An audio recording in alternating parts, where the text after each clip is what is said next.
morning, everybody. Happy Thursday. And it's a beautiful day out today, and I plan on enjoying it as much as I possibly can. I'm Rita Hickman, body-mind expert, shiatsu massage therapist, and I help women who are in toxic and narcissistic relationships find their way out.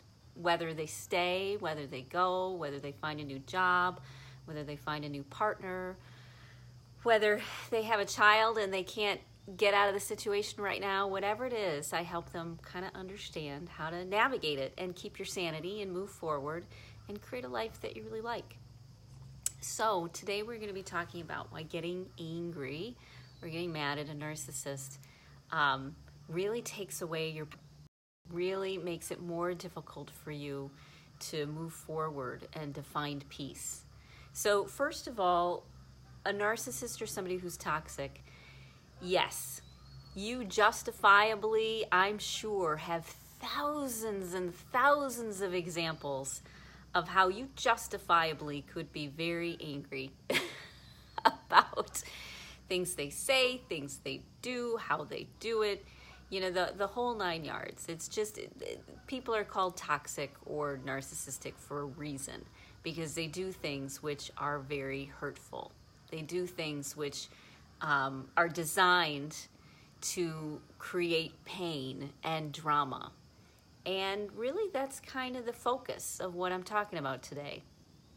When we allow ourselves to be angry at a narcissist, when we allow ourselves to even blame a narcissist for how we feel, even when it's completely, totally, absolutely their fault, it takes away our power.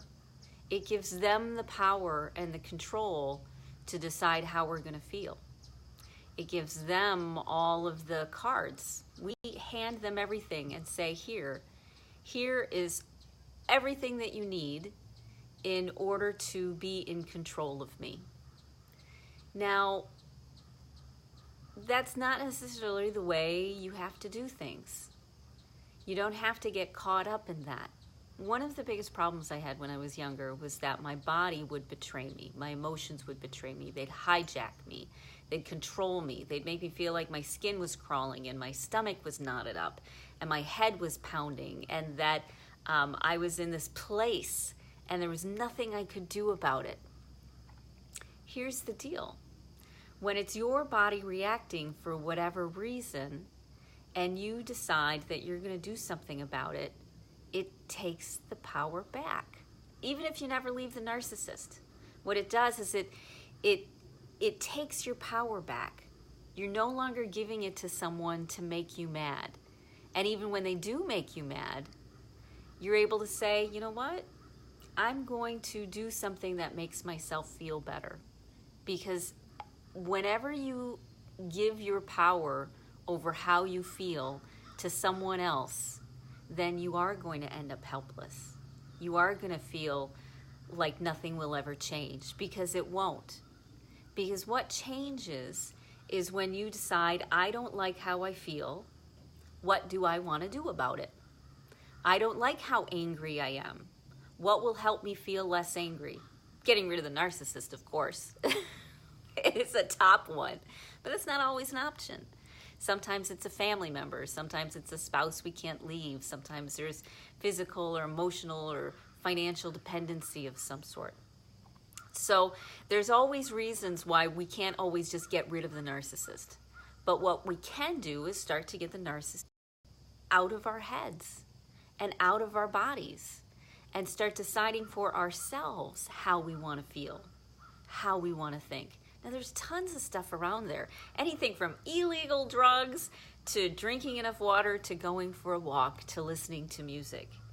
There are tools everywhere around you, as close as being outside and putting your feet in the grass. And yeah, a lot of times it seems like, well, that doesn't seem to be enough because the narcissist is crazy. That's not enough for me. It makes me feel a little bit better, but not a lot better. That's because you want to find lots of things that make you feel good.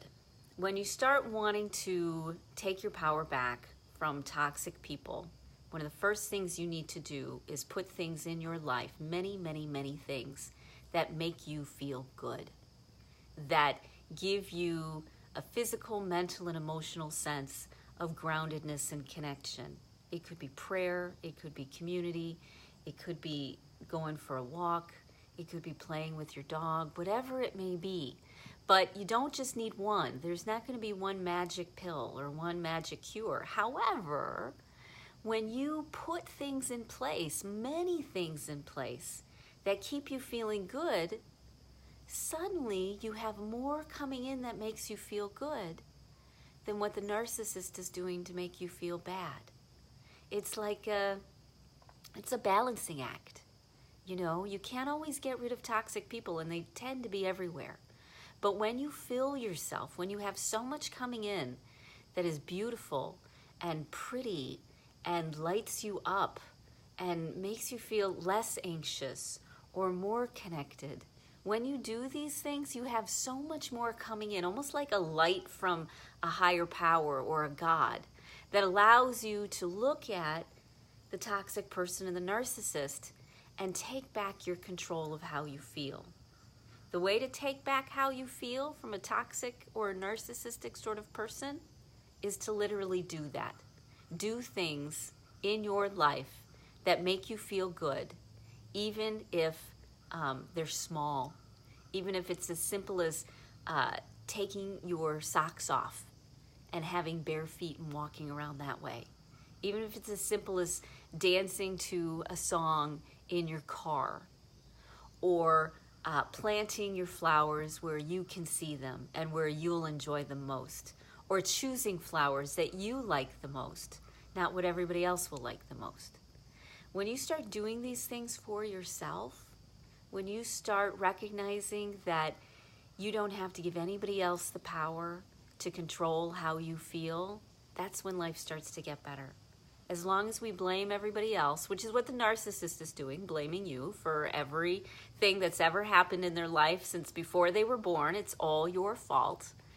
When a narcissist is doing that, they're keeping themselves helpless. They're keeping themselves trapped and stuck in that cycle. And that's not healthy. That's not functional.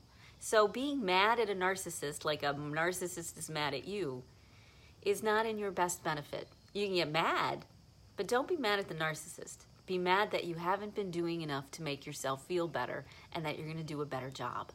You're going to do a better job at putting things in your life that make you feel good. And when you get enough, the scales balance in your favor. The anger starts to lessen. You start feeling less hijacked by everything, less controlled by how you feel, because you're actually addressing how you feel. Whether it's getting enough water, getting enough sleep, finding the right medication, putting habits in place, getting some support, reading things that focus your mind on the positive. It's not just one. It's not just doing enough to get over the hump. It's where you create a life for yourself that's filled with beauty and that's filled with compassion and caring and love. And then when the narcissist or toxic person is in your life, you're coming from a place of compassion, one that sees past their behavior, recognizes that they're struggling, and also realizes that they're an adult. They need to figure it out on their own. But you don't have to be mad at them, because that is a recipe for helplessness, okay? So today what I want you to do is do something nice for yourself. Do something that makes you feel joyful, makes you light up. Look at a picture, pet a dog, touch some grass, hug a tree, something that makes you feel good. Because the more things that you do that make you feel good, the less angry you'll end up getting because of a narcissist, okay?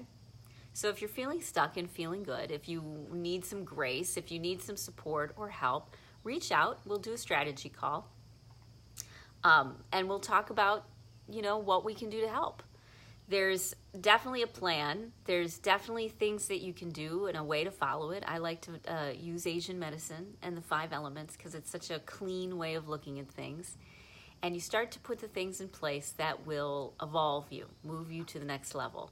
And we'll figure out a path. whether it's working with me or whether it's working with somebody else or getting a psychologist or authors that I love or tools that have worked really well or finding your own strategy. That's what it's about. So reach out, we'll set something up, we'll figure it out, and at least get you on a good path, okay? So I hope you have a great rest of your day. I plan on it, and I'll talk to you later.